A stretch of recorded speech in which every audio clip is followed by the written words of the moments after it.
All right, welcome everyone to this might be our first podcast or discussion video in like a year. It's been quite a while since then. But yeah, guys, we're joined today by Ross from Tabletop Assault. Say hello. Hello. Hello. We're also joined by a special guest. We also have another Ross from Wardrum Battle Reports. Say hello, Ross. Hello.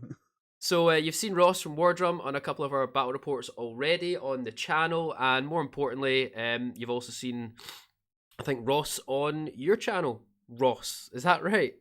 You might have to clarify a bit better. You've seen Ross from Wardrum on Tabletop Assault, and you've seen Ross from Tabletop Assault on Yes. Wardrum. Yes.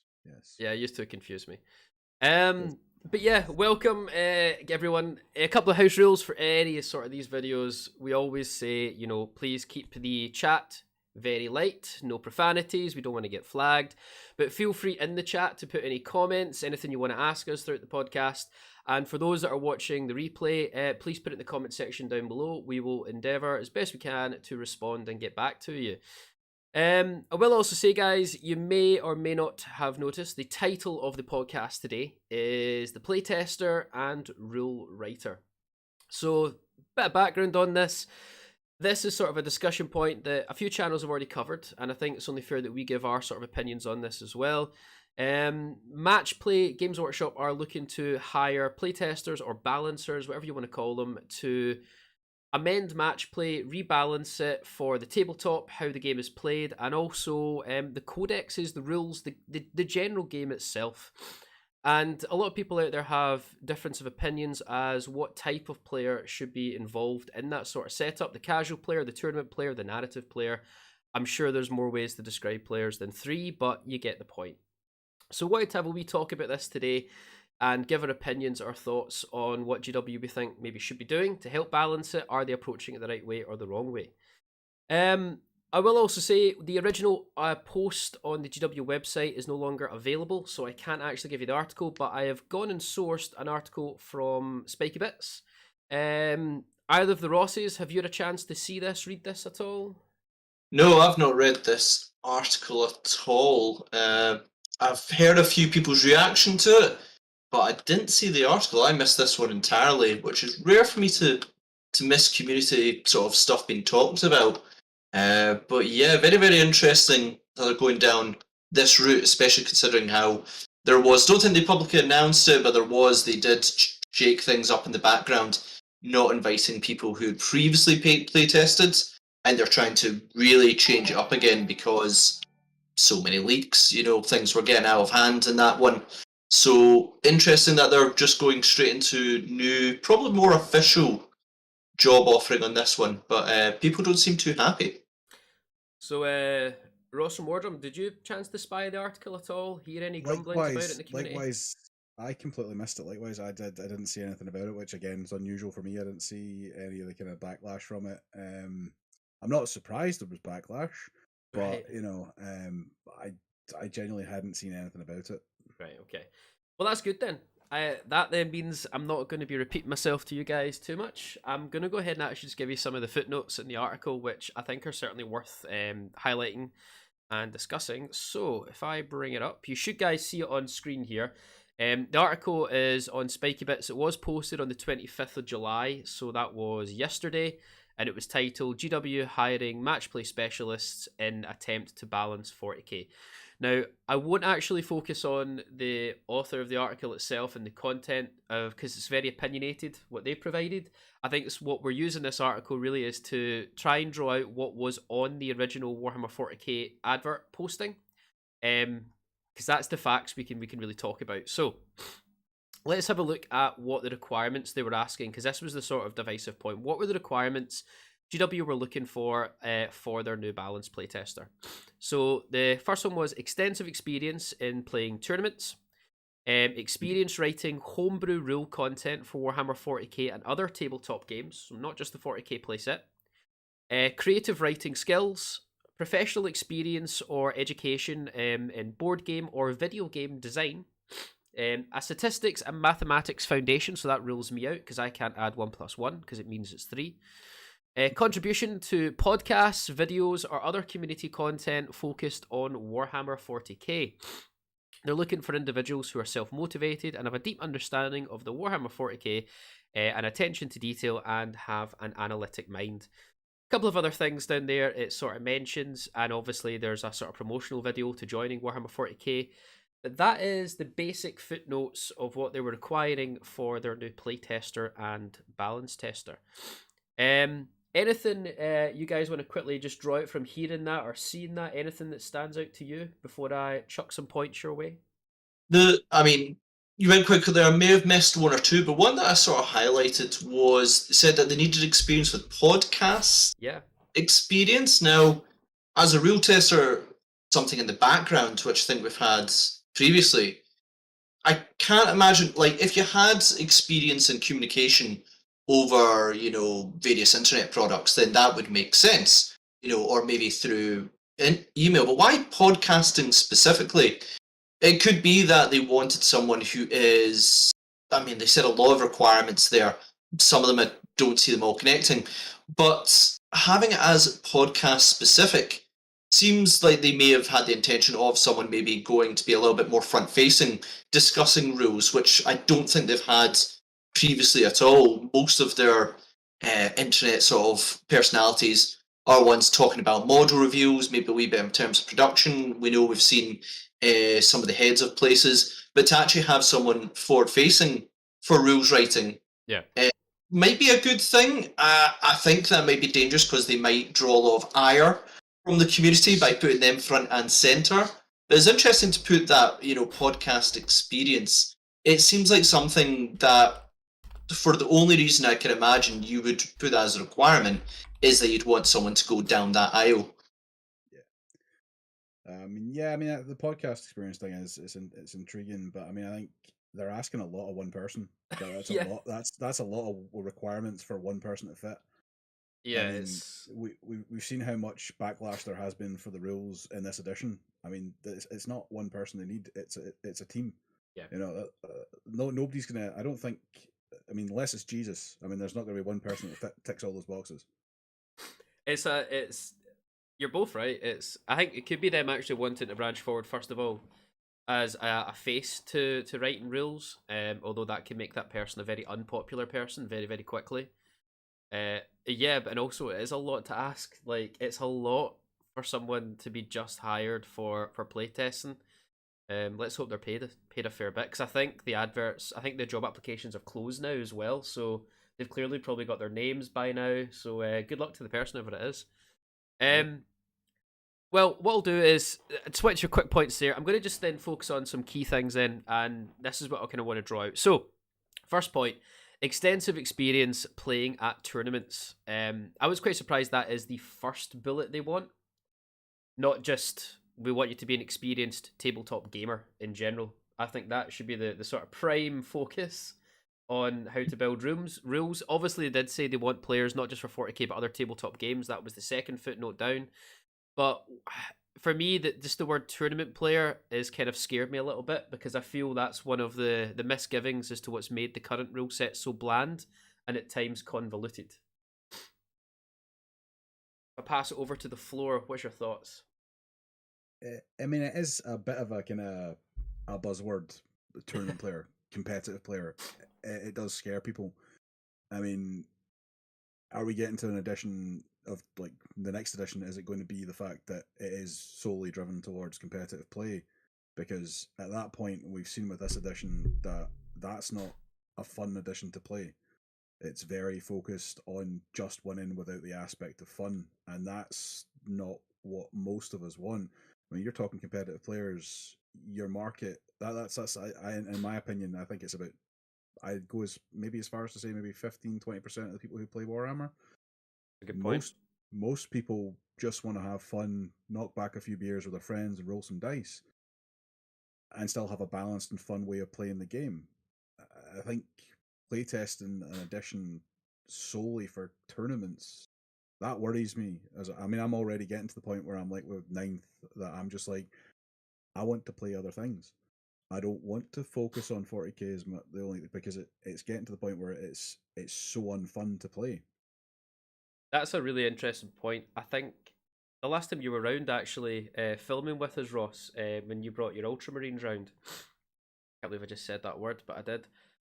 When you brought those blue Smurfs round, you we had a wee chat about 9th edition, and that was a point you clearly said to me. I think that struck a chord with me, because I'm actually noticing other content creators and myself. I find I'm now looking more to other types of tabletop strategy games, which I certainly didn't do in the past. One, because the hobby was so expensive that I couldn't afford to do it.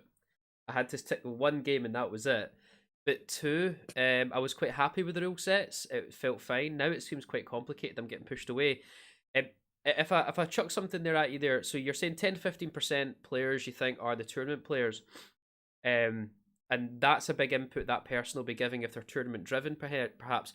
How would you think about? How would you try and introduce casual players as test players? How could you get them involved? Because obviously they're not looking for a casual player in this job advert.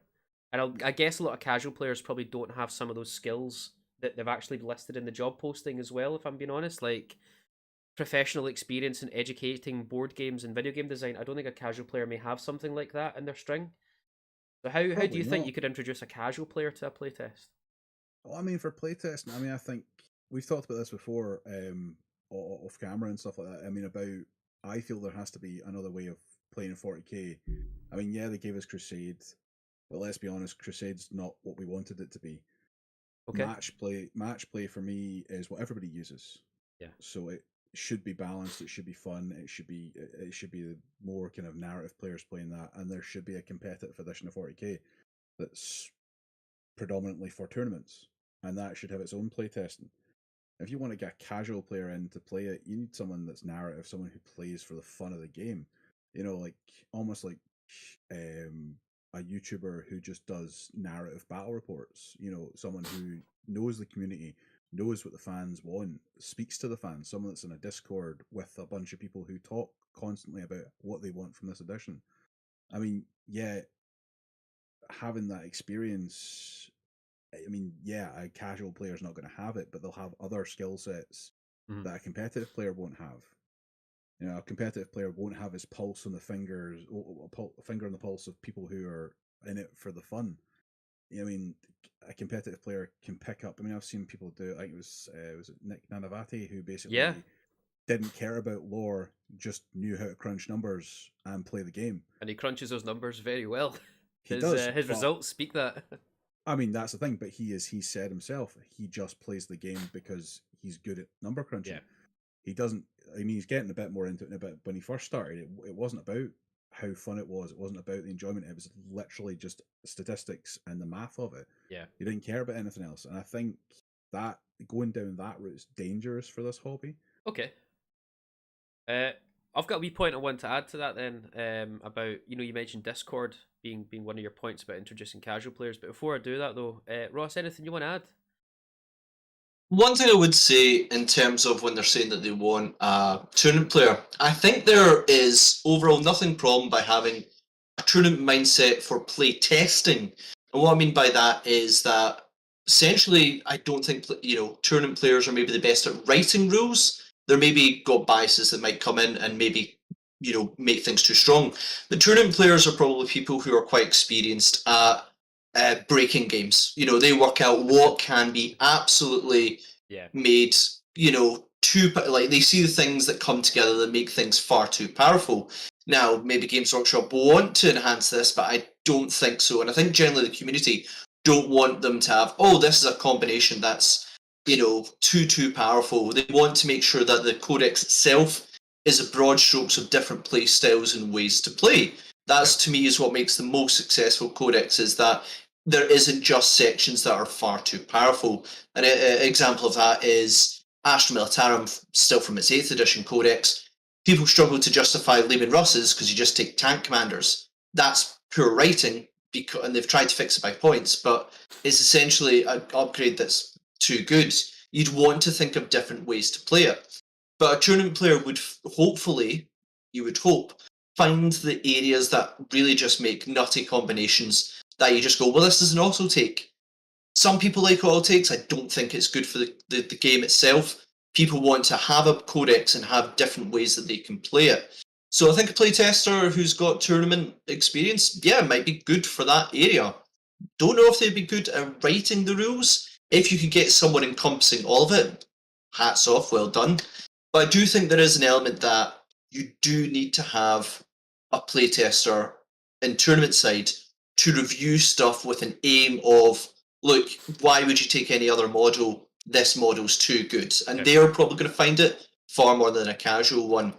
Trying to get casual people in terms of rule making, I don't know if it's entirely possible, but certainly in terms of getting them for the feel of a codex is very, very essential.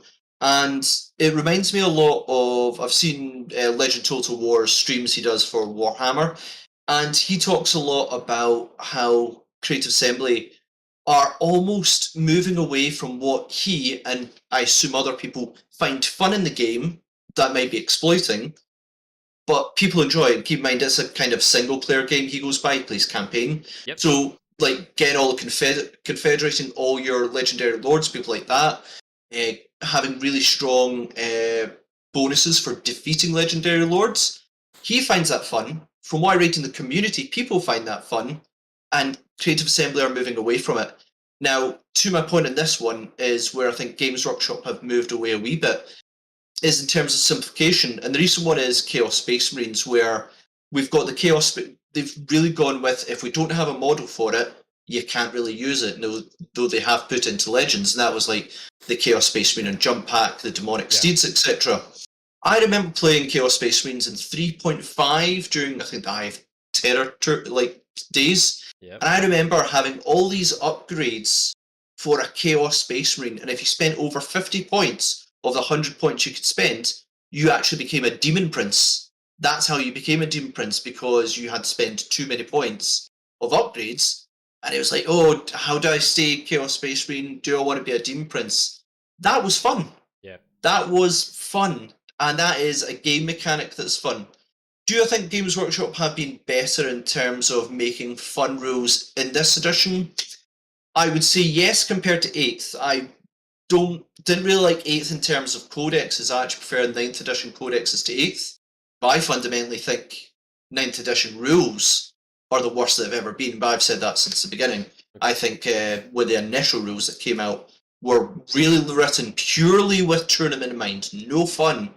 And a chance to make it balanced, but there was just something lacking. And so yeah, to summarise on my side on that one, I think tournament player, fine to have them check up on stuff, stop us from having auto takes. The codexes for this edition, I think, have been, don't want to say fairly balanced. There's skews on it. I've played editions where stuff has been dead on arrival in terms of codexes. I was a Drukhari player, They were and dead on arrival for a few years. I remember one of the Drukhari ones that were Dark Elder at the time. I opened, I just went rubbish. I was like done. I was like, they've not made enough fundamental changes to it. You brought This Dark edition, I Eldar to the think. table. Well, just give me the victory now. Yep. So this edition, I think we've had areas where just about every force is swooped in, swooped out. In the digital age, they can change rules, etc., to our benefit and detriment. But the big problem is they made this edition with tournament in mind. The first missions were so bad. I just didn't enjoy them. Like, they just seemed bland. I used to remember missions. I remember what they did. I don't remember any of the missions in 9th at all. So that sort of bleeds into one of the points coming up to in a minute, which is creative writing skills, which is one of the key things they want on there, because that encompasses a lot.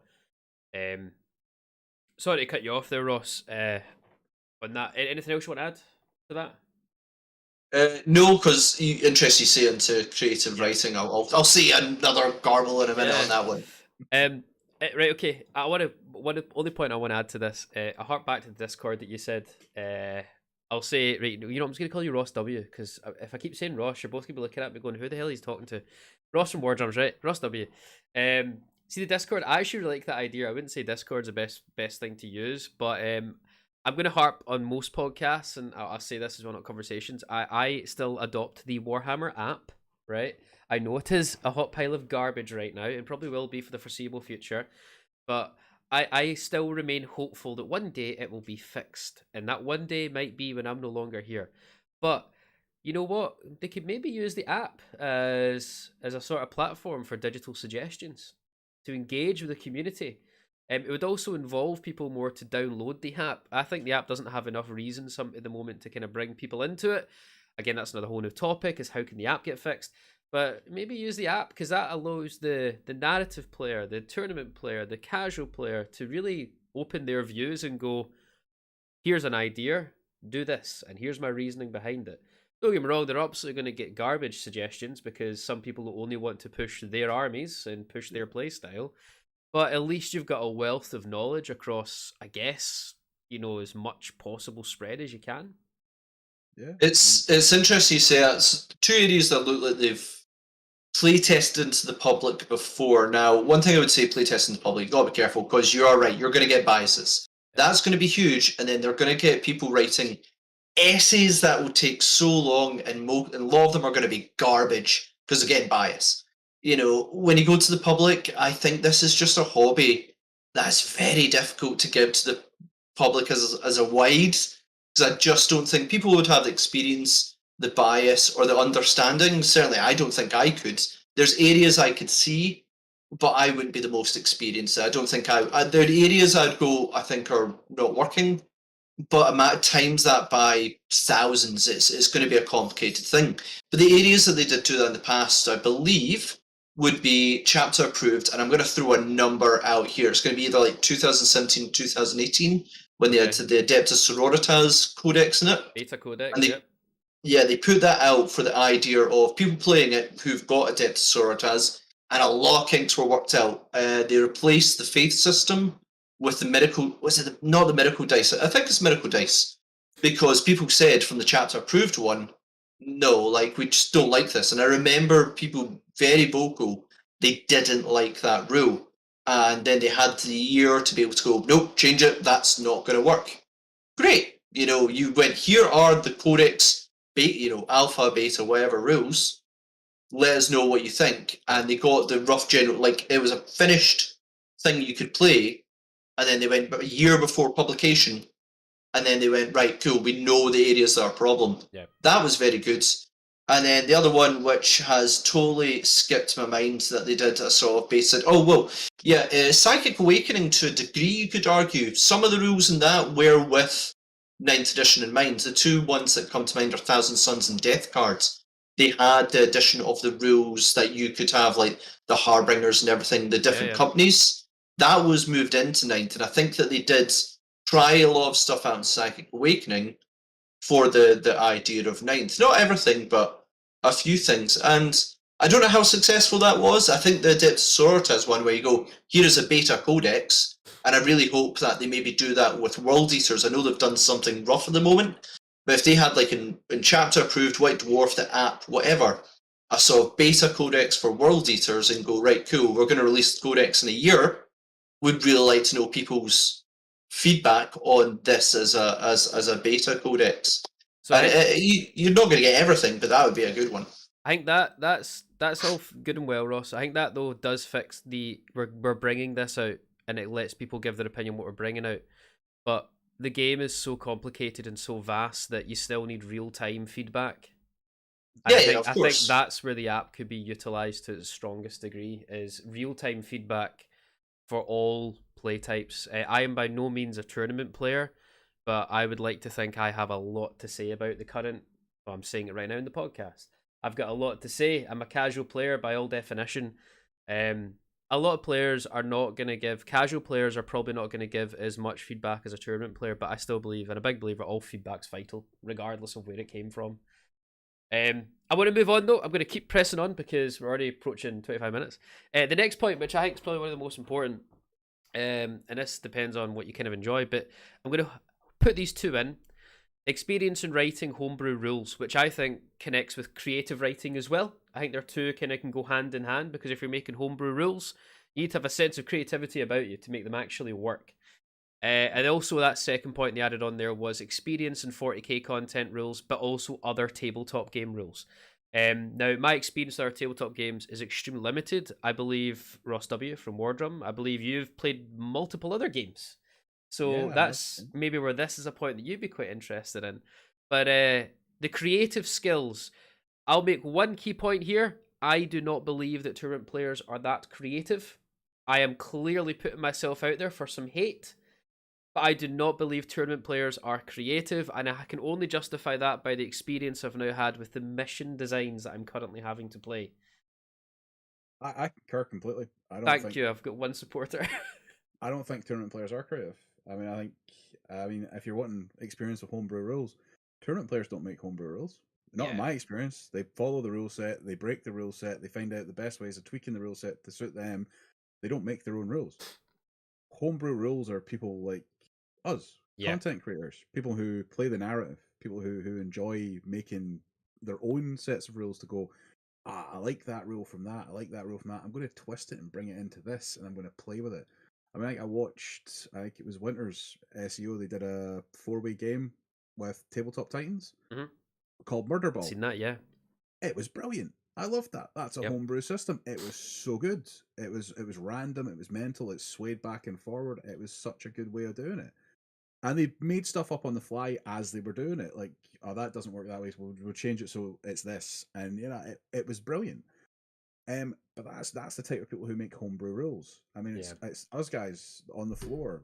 Like, I mean, the thing is, yeah, a forum would work brilliantly. I mean, a forum for all content creators to put their pennies worth in and say, look, our fans want this. We know people who want this. You know, we've had polls on our channel where people have asked for this in this edition. You know, and I think that would work. You know, and you could utilize the app to do that, to give people that voice to go, actually, this is how this works. Yeah. You Correct know, me if I'm wrong, guys. I just want to tag on here really quickly. Did you used to have a dueling system in 40k for characters in 7th and 6th? You did, didn't you? You could initiate a challenge. That was it. Yeah. Now, remember Mini Wargaming sort of, they're one of the first to start. They homebrewed their own 1v1 sort of battle reports, like doing character versus characters. But a lot of that was an evolution of that old challenge system. Like, you don't get that creativity anymore, and I don't believe a tournament player would consider things like a duel. That's why I absolutely loved 7th, because Chaos had to initiate challenges. They had no choice. If you went into combat, your commander of that unit had to issue a challenge to their boss man. You're stuck in this room with me, mate. You're done. Yeah, it was brilliant. Nope. Sorry, Ross is being interrupted there. My apologies. Sorry. Yeah, I've been interrupted. You need me to mute you, Ross?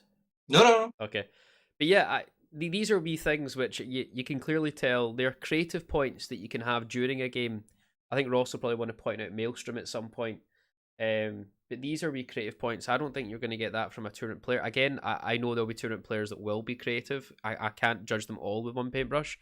I'm just going to for the sake of ease right now. I just don't believe a tournament player is going to give me that creative back into my tabletop game. And adding in the thing about you said about playing other game systems. Yeah. Most tournament players don't play multiple game systems. If you found yourself as a tournament player at one system, you tend to find most of them just play that one system because they only have time to think about the math and the number crunching for that. Yeah. Whereas I think narrative players also tend to, most of them tend to go off in other systems. Like you and I play Magic. You know, we like the other systems that 40k do, like Underworlds. Yeah. Like I play BattleTech. You know, I play Pokemon. There are other games in my life that I spend time with, and the other rules from them I bring in. I mean, I started playing Age of Sigmar. I play Necromunda, the old edition, but still, like there are other systems that I play that I don't think a competitive player, because a competitive brain only works at the one thing that they want to do, and they perfect doing that. Yeah, they've mastered the set. They don't need another set to master. I fully agree. Ross, I want to hand over to yourself, buddy. Any thoughts on the creative skills, playing other game sets, the homebrew rules you want to add in?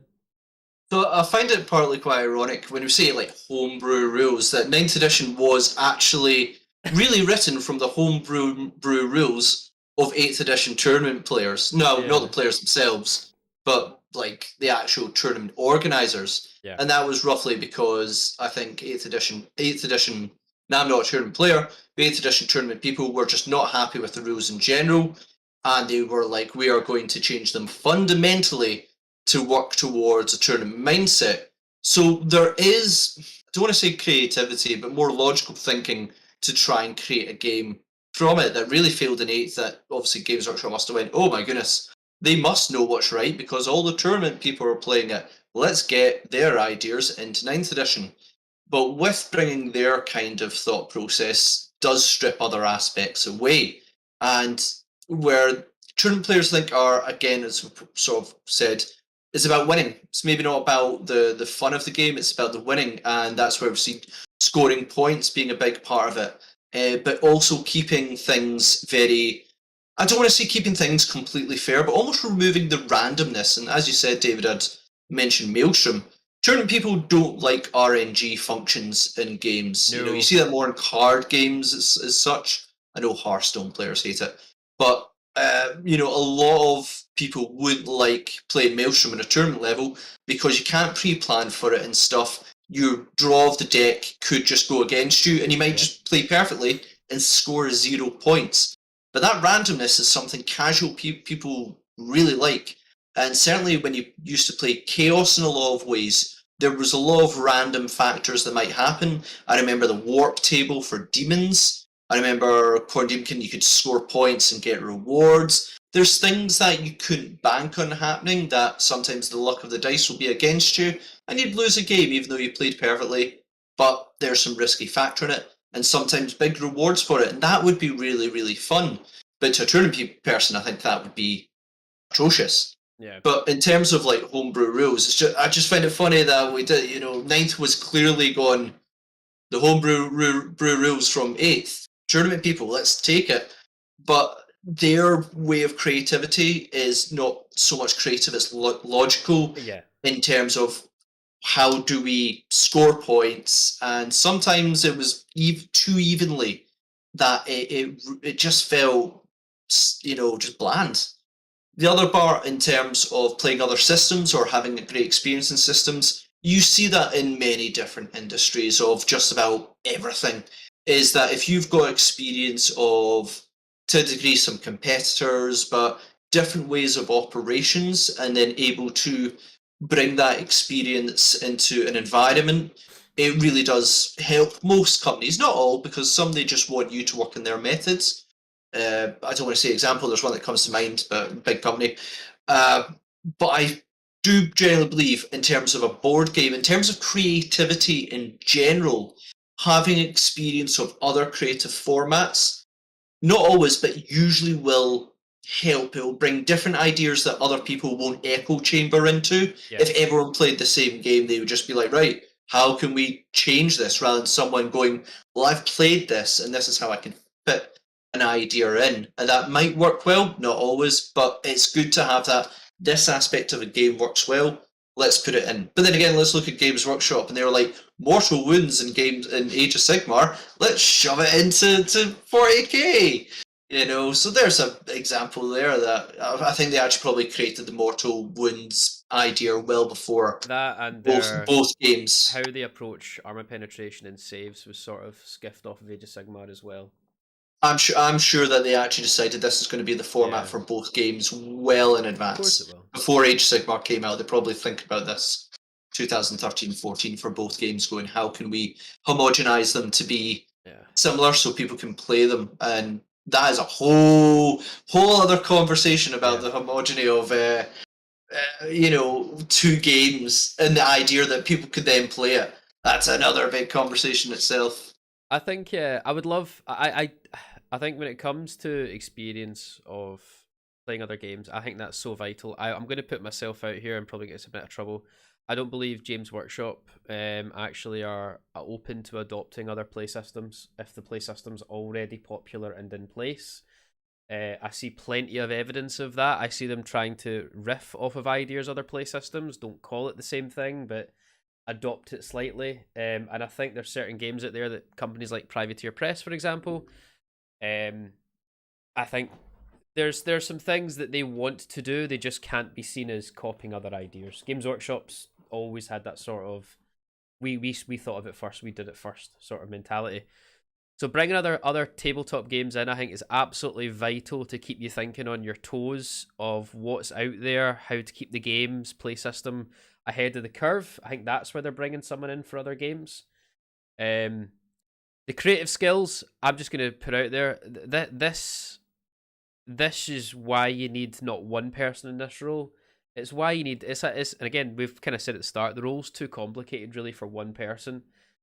I think the creative skills, Ross nailed it in the head. You'll get the logical creativeness. You'll get logic and math and how the dice are going to roll, statistics from the tournament player. That's what you're going to get.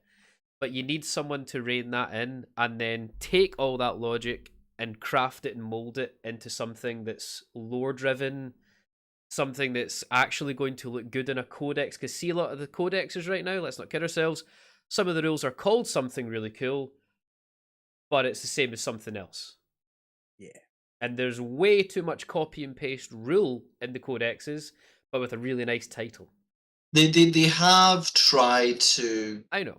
slightly bring that back. Deep Strike, I remember in 8th edition, every Deep Strike had to be in the data sheet. But now they've sort of moved a lot of deep striking or coming from reserves into like the universal rules of codexes. Yeah. So they are slowly moving into the direction of universal special rules. They must have realised that you can't put all the rules on the data sheets. Come on.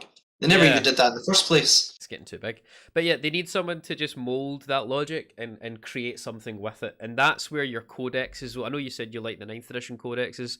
I do prefer them to 8th. I still don't prefer them though to 7th and 6th. No chance. Definitely not there yet. But they are better. But they just need someone else as part of this collaborative team of playtesters and rule writers to actually craft the logic into something that's going to be fun to talk about and fun to use. The last time, though, I would say you maybe give too much creativity to rule writers was the conception of Age of Sigmar, when you had roll a 13 on a 12 dice and you win the game, or get down on one knee and bow and look in a mirror as Sigvald and call yourself pretty. And yeah, that's sometimes something to do with if you had a beard, you got like rerolls or something. Yeah, to cheer, I think a lager or something, a beer. It just got, that was like, okay, we've clearly hit cowboy country and it's anything goes. People found out how to actually roll a 13 on a 2d6 dice. They actually figured it out. So you could auto win the game if you were Skaven. It was an automatic win. But like, there's so many things where creativity can get too far. But the two do work hand in hand, tournament and casual player, because they can creative like that. And I do believe casual players tend to be more creatively minded, in my opinion, because they're also players that have their heads in the lore books a lot more than just the tabletop. Like you just said it yourself at the start, Nanavati, who's probably one of the most famous 40k players in existence, didn't really know much about Warhammer. It was the math, the logic, the crunch of it. The lore maybe wasn't there. Obviously, as the more you play it, you get involved in it. I think creative players, a lot of casual players, are playing the game because they loved the books, because they loved the computer games from back in the day. I know Warhammer, for me, I get introduced to it by just seeing the set design and tables in the old Disco Bride Games Workshop local to me. Didn't know anything about how to play the game, and I was buying books before I even bought models, because I wanted to learn more about this fantasy world, this story. So it goes hand in hand. I will push on because I could talk about that for days. The next part is, I think we're going into the realm of, wow, they're really wanting this person to do quite a lot. And I can understand where a part of this comes in, but I think they want this person to be the face of rules and the face of playtesting. Professional experience or education in board games and video game designs. Now, I'm going to couple that with the last point, which was contribution to podcasts, videos, and other community content focused on Warhammer 40k. There's one point we'll come back to in a minute, which is statistics, but those two, professional experience in education, content creation, basically. That's a really interesting skill set to have to write rules and to playtest. Gonna hand it out if anyone wants to add anything to that. So just to clarify that was professional experience in game design or like previous game design? In education in board game or video game design. So two separate points. Mm-hmm. Very interesting, that one. To me, it sounds a bit like they are looking for someone in this one as a bit more of senior experience. It could be that this was actually meant to be someone who was meant to more lead than anything else, as in, then again, the podcast part, they could be like, oh, that's the lead game designer, blah, blah, blah, blah, blah. Having experience in the industry already, in terms of either video games or anything, is nice to have. Having it there as a sort of requirement part, it's a difficult one to have. It's someone who's already basically creating games already, which there's many of, and there's many different parts of that. I don't think it's harmful to have that. Again, it's you bringing in previous experience from different areas, so it's good to be able to build on that. But in terms of having it from video games, I could see that being useful. I could see that if they were purely from video games going into this environment, I think it's a very big major change that might be quite difficult to wrap your head around quickly. But I don't think it's necessarily a bad thing. Did anyone think this could be them just wanting to make sure we're now going to create rule sets which are translatable into a video game going forward? No, Copy and paste, no, drop and paste. no, because the video games are sent out to other people with creatives that just For go, now. right, For now, but going well, forward, I is mean, what I'm saying. right, David, I really hope Games Workshop don't start trying to make their own game system. Like, let's face it, I don't want to say they're struggling with their current ones at the moment for people being completely happy with. They're struggling with other areas that they're working on as well. They will not make their own video games. They might make a mobile one or something, but their most successful ones have all been ones by usually higher end companies. There's a few smaller ones that have done well, but I think it would be a real mistake for them to go, how can we make our tabletop more friendly so that we can sell it onto video game companies? No, it shouldn't be about how the game works. Your setting sells you onto video games, and it does it well. You can sell the 40k setting so well. I believe you could even sell it into a lot of different areas. But no, if anyone had that idea of, yeah, let's change the actual tabletop to try and reflect into how other people would then turn that into video games. One, I just don't see it. And Well, if they already have. There's one in particular which is getting a lot of fire at the moment. It's been out for a while, but it had a resurgence, and people are saying it just doesn't work because it is literally a copy and paste of the tabletop rules, and that's Blood Bowl. well, so that's a different thing of going from a video. So are you saying that Blood Bowl, the board game, was made for it to become a video game? No, the board game came first, but the rule set for the board game is copy and paste for the rule set and how the game is played on the video game. And That's people are hating that because the RNG just doesn't work. Yeah, I mean, I'd say that's fine. I mean, it doesn't mean it's going to translate into a good game. I'd probably say you need to make adaptations like this. You should never design something with the aspect of that thing actually becoming a completely different medium. That's the only reason I can think of is they're trying to fix that problem going forward. So you could play. I mean, people play Tabletop Simulator, which I mean, Games Workshop do not like, and understandably, to a huge degree, they do not like it. It's completely understandable on that side as well. If they were to try and make their own, I just do not see that happening. But you never know. And no, I just the way you sort of said it in terms of if they built a game to be more friendly to generate onto a video game, I just don't think that would be the case. It's just that Blood Bowl did translate well. I've never played Blood Bowl at all. I really want to. Blood Bowl's actually the game's not actually terrible. The first one's good.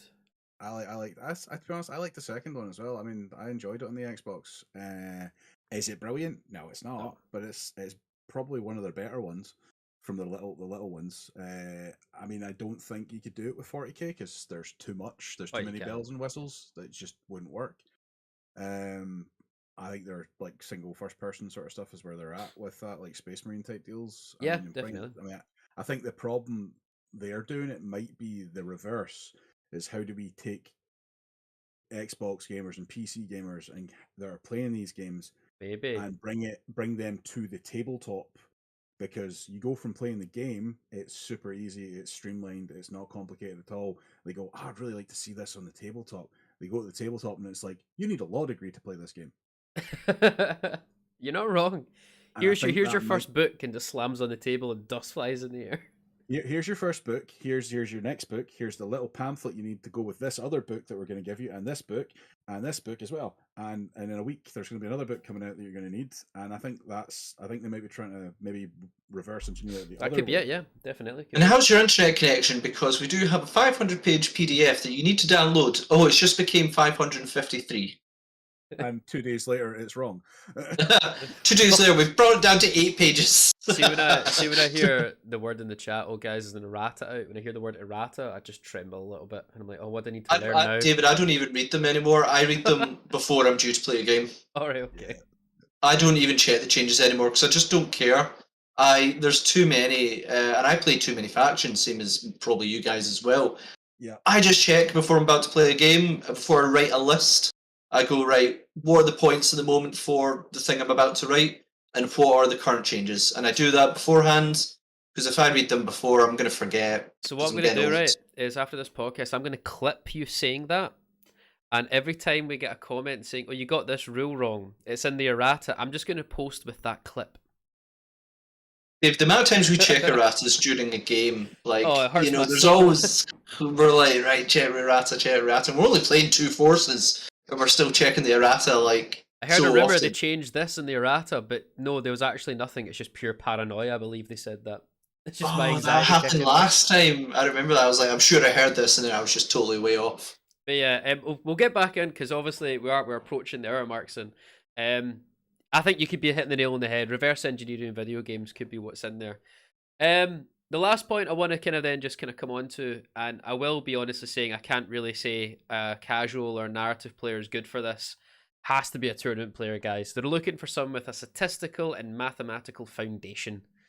I think you get that with most tournament players. They do the number crunching. They've broken the game. They've worked out already, like a chess player, how each dice roll and average is going to be for the next 5 turns. Yeah. Did you want to?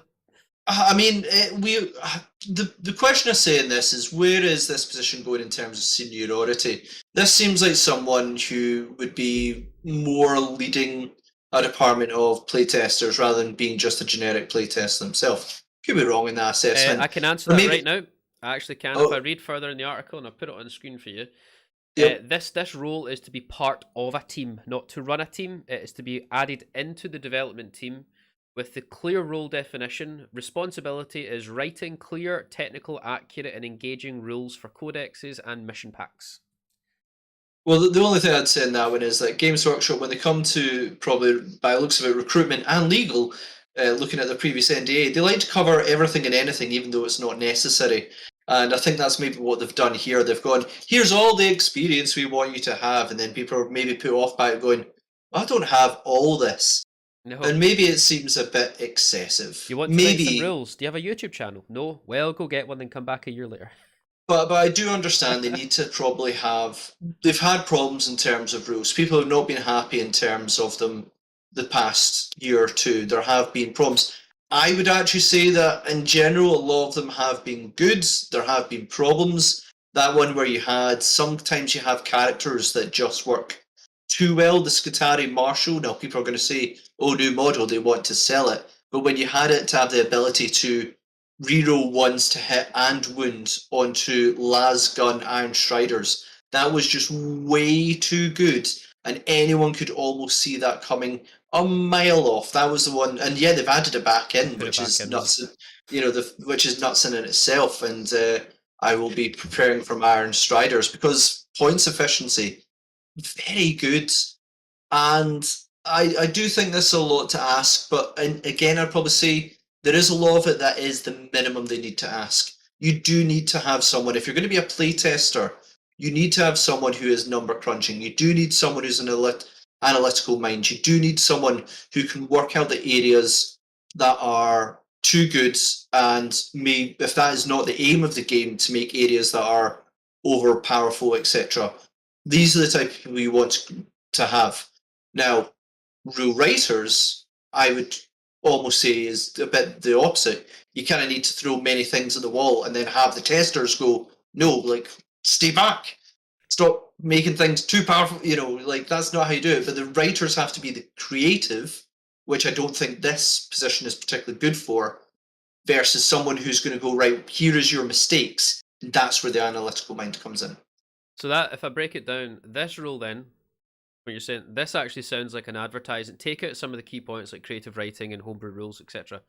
But if you keep in some of those points, this advert should be playtester. Just playtester. It should be about, you know what, I bet it's both. Like, this person would be writing the rules as well. Well, it is, yeah, because in the job description it says they have to write rules for Um, codexes and mission packs. I mean, I think as well as like it's not just the fact that they're just solidly a playtester. I mean, it's a balancer as well. And the thing is, they are That balancing. is, yeah. They are balancing the edition. So I mean, they are going to be having to do absolutely everything. Which I mean, the thing is, like, if you can't write rules, you can't understand rules. So that is the thing. You need to, if you're going to have a fundamental understanding of every single rule that's written into edition, Yeah. you need to know how to write rules, and you need to know how to word them in a way that people are going to understand them. And if you're going to balance that, you're going to have to do absolutely everything. And I think the problem is that's a lot to ask of a one person. Like, you've got to be able to do narrative, homebrew rules, balance, playtest. Yeah. You've got to be able to write, understand. You've got to be able to go on the internet, have like podcast experience. I mean, there's a lot of, that's a big circle of things to tick all the boxes in. I'm trying to find, there was another advert that's out at the moment on GW website, hiring, and I find it quite interesting. The title names are different. Yeah, Horace, right? Yeah. So you've got this is looking for someone that's a match play specialist, which is the key role title. And then within that, it tells you what the role is: writing rules for codexes and mission packs, and obviously testing those rules out. It doesn't actually say balancing, but I believe that will obviously come hand in hand with writing a rule. You need to balance it, obviously. However, there's another one which is the Horus Heresy advert that's out at the moment. I'm still on Spike, but it's just for quickness. But within that advert, they actually do clearly define you're looking to balance the Horus Heresy rules. So they're clearly defining you're balancing those rules. They don't define it in the previous post. So a big thing I'd say in that one is trying to balance it. Like, chess in itself is considered an unbalanced game because of who goes in turn order, blah blah blah. We're never going to balance game. People go, I want the game to be balanced. You will never balance this game or any of the brands under Games Workshop. When you have that variety, don't aim for balance, but play for fairness. Like, there is always going to be things that do well. The biggest one I see is like knights in general. They are either in addition going to be absolutely broken or they're going to be absolutely useless. They specialize in something so much of very few models that it's very, very difficult, though I'd argue armatures have helped hugely in the past couple of years for that one, War Dogs and Armatures. But this is a game that will never be balanced, but trying to find fairness and probably in some ways to the 85 to 90% enjoyment and trying to find the fun in the game with rules should be the principal aim. And sometimes the fun doesn't come in balancing, but this is a game that is versus. This isn't like Total War, whereas if you're playing against the computer, breaking the game is fun because you're breaking a PC. You don't want to break the rules when you're facing a human opponent. It's not that fun. But the enjoyment aspect needs to be there. And I think that not only are they trying to achieve balancing or fairness, but they've cost themselves the fun of the game. And that could be just me, but I don't think it is. Okay. Well, I'll finish off a couple of wee points then, and we'll do a round of your tables for the week. So, Ross from Wardrum, any final points you want to add to this overall? Maybe what you would love to have seen going forward, stuff that you maybe not hinted at. I mean, I think going forward, I think I want something different. I want an edition where it's fun for everyone. I want the competitive players to have their competitive way of playing and they enjoy it. I want the narrative players to have something better than Crusade. I want them to have a balanced, fun match play, and that's what I want from it. Just an edition where everyone can get what they want from from 40k. That makes sense. I would love to see a wee. If you're going to advertise this role and add them to the development team, please advertise a role just for creativity and casual players. I'd like to see that. I still believe you need someone to mold and craft all this logic and all this math hammering into something that's going to be a really fun piece of writing. Well, I will just finish off, if you don't mind, guys. I'm going to run round what's on your painting tables or what you're up to hobby-wise this week. You don't need to show us, Ross. It's okay. I can see. Yeah, they're all downstairs. I don't need you to show us. I'm varnishing them. But before I do that, we've not really had a chance to do any podcasts or chats about this. But guys, Angron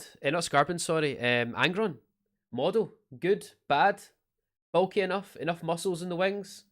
People Awesome. complaining about the sword might not be lore realistic. He's awesome. Who cares? Yeah. He looks brilliant. He looks absolutely spectacular. I mean, people are going to complain about absolutely everything. You give people new stuff, they moan about it. It's this generation. They just like to complain about things. Let me see if I can get a picture of him up. He's freaking awesome. He looks so good. And I'll let you cover the part where he was wrong. What were I was wrong? As in, Yeah. well, I'm not wrong yet. He hasn't actually been released yet, has he? You know what's going to He's happen. been revealed. I believe those are two different words in the English dictionary. So in terms of Angron, yeah, I mean, we knew part things were coming. It surprised me that Games Workshop have taken so long to actually bring out another Primarch, because what was it, 2017? Yeah, 17 was when Mortarion was released as part of the start of 8th edition. Yeah. So, that's been 5 years to then now have another one. A lot of people going, oh, there's going to be Primarchs for days now. No. Took half a decade to bring out another one. They released 3 in short order. Magnus in December 2016. Guilliman in February 2017, then Mortarion. So they brought out 3 in short order, but now it took half a decade for one more, and then we kind of know there's going to be another one in the rumor mill, and then loads of narrative stuff saying that they're coming out. But yeah, I think in terms of World Eaters, cool, great. We had to have something different, a bit more aggressive in Angron. There's areas of the model I don't like, but I am happy to see it. Yeah, I am all there for it. I think it was a better decision for him than it was for Fulgrim. Oh, you're wrong, because that's fine. So yeah, fair. I believe, Magnus and Mortarion were just too very much sort of, there's the endurance and there's psychic.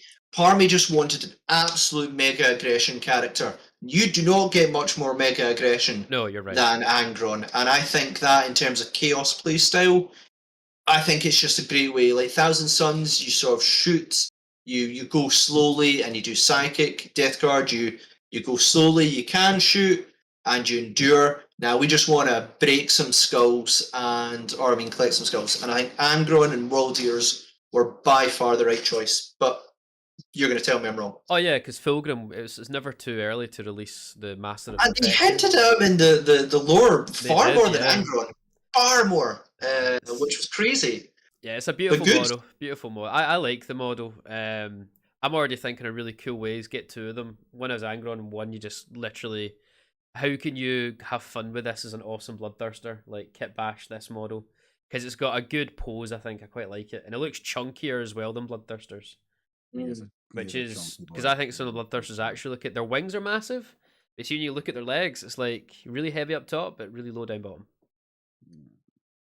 So yeah, Angron looks special. I'm still not wrong. He's been revealed. He's not been released. If he gets released in 2022, then yes, I am wrong, and my record is broken. Right.